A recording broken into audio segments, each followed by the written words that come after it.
There was a point in time where I never thought you could put more than maybe 3 or 4 drivers into a set of IEMs, but this has very clearly proved me quite wrong. This, of course, is the KZ AM16, and it comes with 16 drivers, that is 8 drivers on one IEM. So that's a total of 16 drivers, and it's definitely very impressive for what it is, but I don't think it's for everybody. Thank you to the folk at Knowledge Zenith for making this review possible by sending me this demo unit. All thoughts and opinions are my own as always. So let's jump quickly into how these are built. The unboxing experience of this set of IEMs is fairly straightforward and to the point. You do get the IEMs in the box, of course.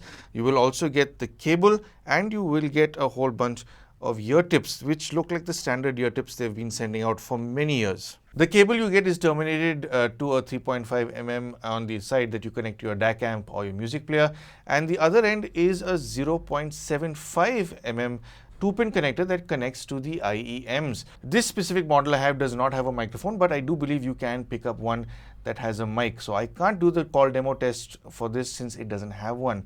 And then, of course, the cable does have a nice smooth finish to it, so it's not microphonic. If it were a fabric cable, I think rubbing against your collar or shirt material would make it microphonic, but this isn't. Then moving on to the IEMs, these do appear to be much larger than most other IEMs I've seen in the past. In fact, I wasn't too sure they'd fit in my ear properly, but they do. They are still a compact enough set of IEMs to fit very snug and very securely into your ear. Now, the faceplate of this IEM does have a very nice design. It does look quite smart, and you do see the AM16 branding on it. Now, this little section here is gold. You'll see this little wheel over here that is gold. There is a silver variant. Now, the differences are the gold one is the bass enhanced version, whereas the silver one is the balanced version. So this in particular is the bass boosted version. Then, of course, when you move on to the inside of the IEM, you can see where all the drivers are. It's pretty impressive to see the multitude of BA drivers. It is quite impressive to see so much going on within this casing. And of course, you will see all the wires that link up to this little board. Now, this is handling the crossovers for all these 8 drivers within each IEM. So it's pretty impressive that it's got so much going on the inside. So this technically is a very tiny little speaker cabinet with all the crossover stuff going on. It's definitely a very impressive little piece of tech that sits in your ear. And then I'm happy to say I don't see any glue marks on the outside of this. This, of course, is not entry level exactly. It's a little more premium than that. So it's nice to see that they've been more meticulous with putting this together. It's definitely a much nicer finish than some entry level IEMs. And then moving on to the comfort. Well, to be very honest with you, I think KZ should start shifting away from this specific ear tip provided in the box, because I do find these to be a little uncomfortable, and it does seem to let in a little more noise in than some other material ear tips I've used in the past. So I think this is due for a change. In fact, KZ needs to consider putting different materials for better comfort and better sealing for certain, and perhaps even consider different board ear tips when especially providing these ear tips with more premium IEMs like these. These come with 16 BA drivers, and I mean, all of these balanced armature drivers are some variation of that. Some are larger, some are a bit smaller. So they do have, I think, one that's dedicated to lower frequencies, and then maybe 2 others that are handling the mids and a bit smaller than the low frequency one, and the high frequencies are handled by the tiniest BA drivers. So it's pretty impressive what's going on over here. And then this does come with a very easy to drive low resistance of 22 ohms, which is fairly easy to push, and it has a frequency response of 5 hertz all the way up to 44,000, or is that 45,000? 5 hertz all the way to 45,000 hertz. That's 45 kilohertz, which is pretty high. So yeah, you've got a good ceiling, of course. But you know, when it comes to its overall volume, I have been using the Rose's Elsa RZ550. I've really come to like this DAC amp. It does have a balanced output as well, and it's crazy powerful for a portable DAC amp. It's pretty neutral sounding, so this has pushed this very well, and I'd say I've not really had to go past maybe 25-30% volume with these IEMs.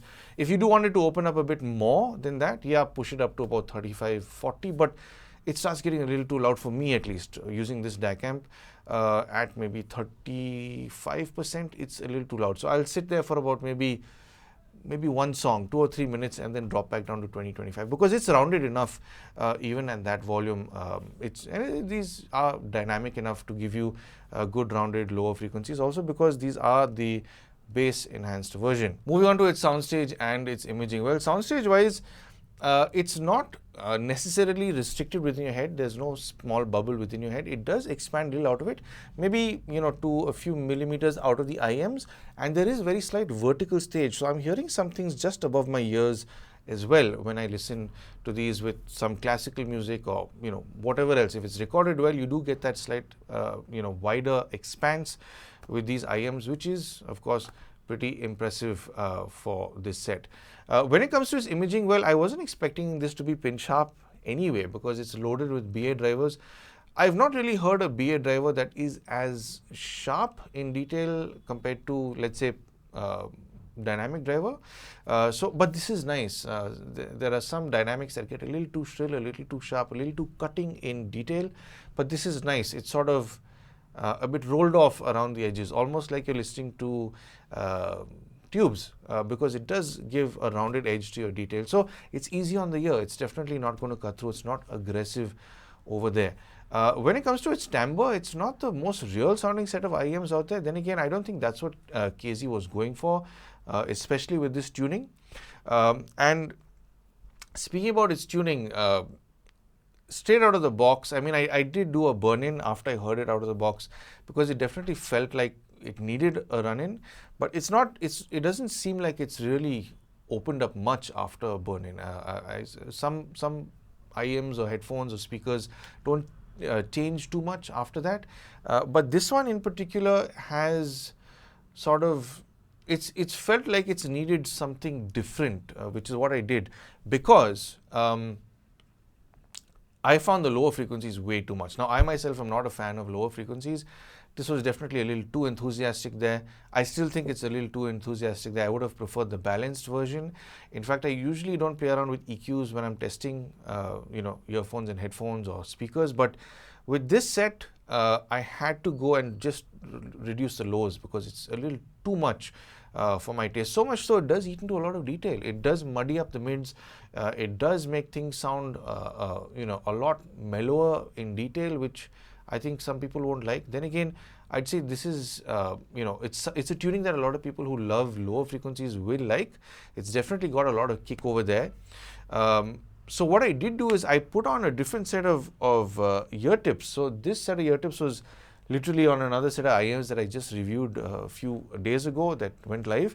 And this has a softer silicone, like it's almost like a medical grade ear tip. And it's got a slightly wider bore compared to the standard ear tips that come in the box with the AM16. And because of that wider bore and slightly better seal, the bass was not as sort of bloated or obnoxious. It definitely sort of took on a better posture, and it's not too in your face with that. Having said that, the bass is still very prominent. So if you're a bass enthusiast, this makes a lot of sense for you. If you're not, I'd say maybe consider getting the balanced version. Now the thing is, as soon as I put these ear tips on, the detail cleaned up. Suddenly it was sounding richer in its overall presentation. It does want to sort of show you its abilities and how fine it can be in its detail recovery when you put on a better set of ear tips, because it culls that, as in with a wider bore, it does cull that lower frequency. So that's the trade-off. I mean, you reduce the lows a bit more and get a little more detail. So tip rolling is not something I usually do, but I think it'll definitely help with this set of IEMs in particular. The highs are also quite sort of rich. In some places, I did find a terrific amount of sparkle coming from these that I didn't expect a whole bunch of BA drivers to perform, but there's a good amount of shimmer and sparkle with these. It's able to do that, and that's the beauty of a BA driver. It will not cut through your ear. It cannot almost physically be aggressive enough to be shrill to hurt your ear. So I suppose that's the benefit of using a BA. So I think it's, all in all, it's tuned to have rich highs, yes, to have very exaggerated bass, yes, and the mids can take a hitting. The mids can take a beating, in the sense, I think the lower mids do sound a bit recessed to me. So some vocals don't sound as full as I'd like, especially some male vocals. They do tend to sound a little too recessed for my taste. But if you're looking for, I want sparkly highs, I want big heavy bass, using the ear tips provided with these, I think you are definitely going to enjoy these. This is for the bass enthusiasts. This is the bass enhanced version. But if you're someone who listens to, I'd say, classical music, acoustic music, you want the absolute detail and nuance, the absolute fineries of your audio, the balanced version might make more sense to you than this tuning. And yeah, here's to sum up, let me try and just sum this whole thing up. I'd say it's a great set of IEMs. It's a great build, beautiful looking set of IEMs for that matter. It's definitely very different looking. In fact, I really like, they've in fact made a separate housing to hold all these BA drivers so that, there's not too much, or should I say any movement at all within the cabinet of this IEM. There's definitely a lot of science that's gone into this, a lot of effort to make these. And it's cool that you can even see that crossover board. It's pretty cool with the amount of work they've done for sure. But I'd say the only negative, I'd say more than anything else, is the ear tips that are provided with this. And that's just, just really sort of picking out little details to grumble about. Now, I won't say that the bass enhanced tuning is a negative, because it's not something I'd buy. It's not something that I'd think that I need, because I know that's the sound that I don't like myself, but I know there are a lot of people out there who want bass.